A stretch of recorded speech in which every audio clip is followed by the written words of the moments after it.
Hello and welcome to episode 3 of Battlefield 4 News, and today we've got a bit of politics, a bit of lawsuits and some updates.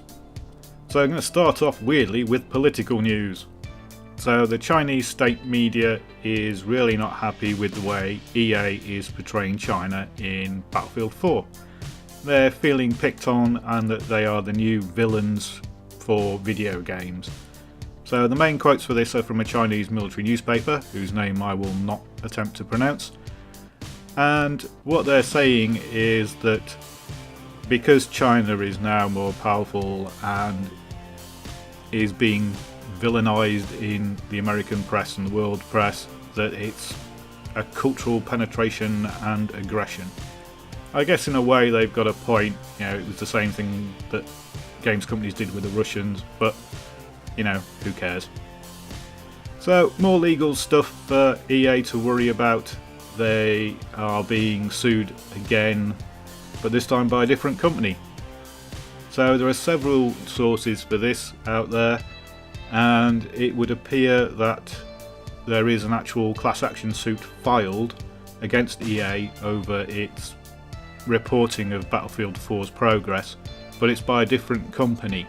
So this is Robbins, Geller, Rudman and Dowd have filed a lawsuit saying essentially that EA made misleading and false statements about the state of Battlefield 4 as it was being developed, and that this affected the share price, pumping it up.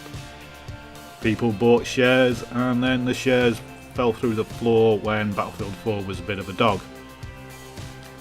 It's also been covered in the Metro, which is a newspaper in the UK, and on their website it makes an interesting claim. It says that a class action lawsuit has been filed, same as everybody else, but that EA executives dumped their shares before Battlefield 4 was released. So effectively they bigged up Battlefield 4, realised it was going to be a dog, and sold their shares. Now, if this is true, you can imagine that several execs at EA will be resigning or getting fired.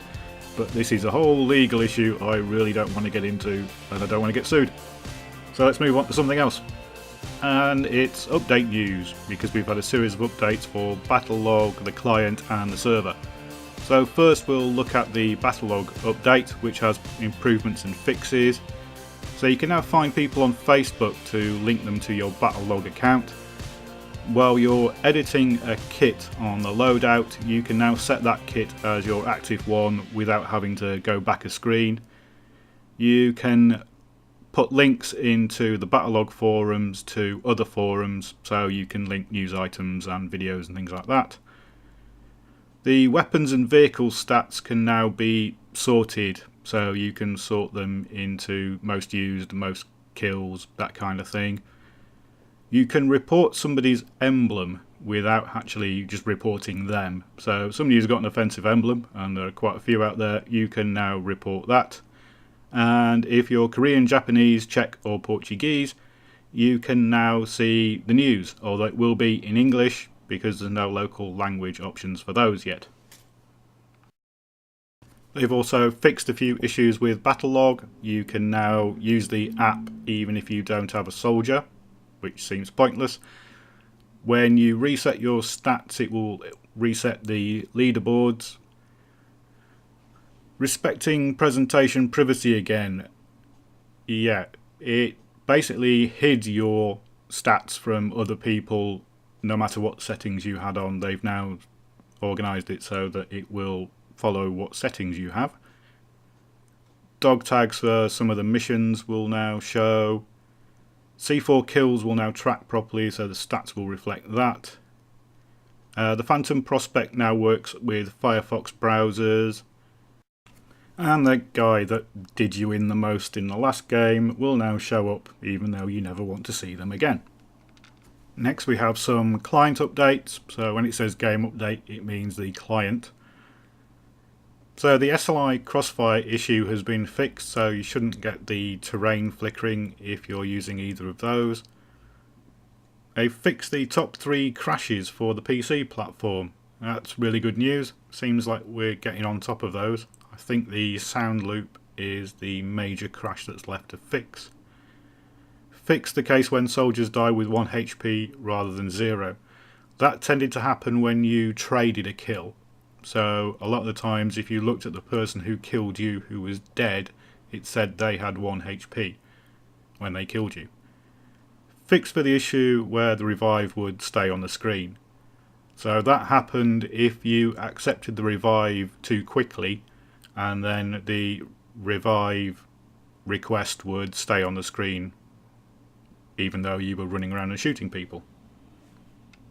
So today we've also had the R17 server update, which has fixed a few issues. They fixed a couple of the server crashes, so we've now had quite a few server and client-side crash fixes, so hopefully that will be much more stable. They fixed the graphic bug for the revive where it stayed on the screen, so that obviously needed a server and a client-side patch. And several server performance optimizations. Now they don't really say what those are and what they do, whether it's improving graphical smoothness or frame rate, but anything that helps the game is welcome. So let's have a look at the issue tracker for the PC. I have to say that there are no new problems appearing on this issue tracker, just the ones that were on there originally. So spawning under terrain, desyncing of game objects, hit markers and crosshairs disappearing, rubber banding issues, no hit effects or damage on opponents, damage received being delayed, and frame rate drops for Levolution events. That's what we have remaining. Of those, the spawning under the terrain is being fixed. The others are under investigation. Over Christmas and New Year we have a few premium events, so that if you have the premium you will get a new knife in a couple of days. There's a premium event next week which will probably be an XP boost, and in a couple of weeks you'll get a gold battle pack. So it's worth checking out the calendar. It shows you when you're going to get battle packs, camos, there'll be premium events and that kind of thing. If you don't know how to find the premium calendar, then it's on battlefield.com in Battlefield 4, and then just click on premium in the menu at the top, and when you scroll down you'll get the premium calendar. So that's it for this episode of Battlefield 4 News. I'm going to keep this series running. It's not going to be a regular series, as it's not going to be daily or weekly, because it depends on when news comes out, and mainly on when the patches come out or there's an event in Battlefield like an XP boost or something like that. But I hope you find these useful and relatively entertaining. Thanks for watching, and now Tracy with the weather.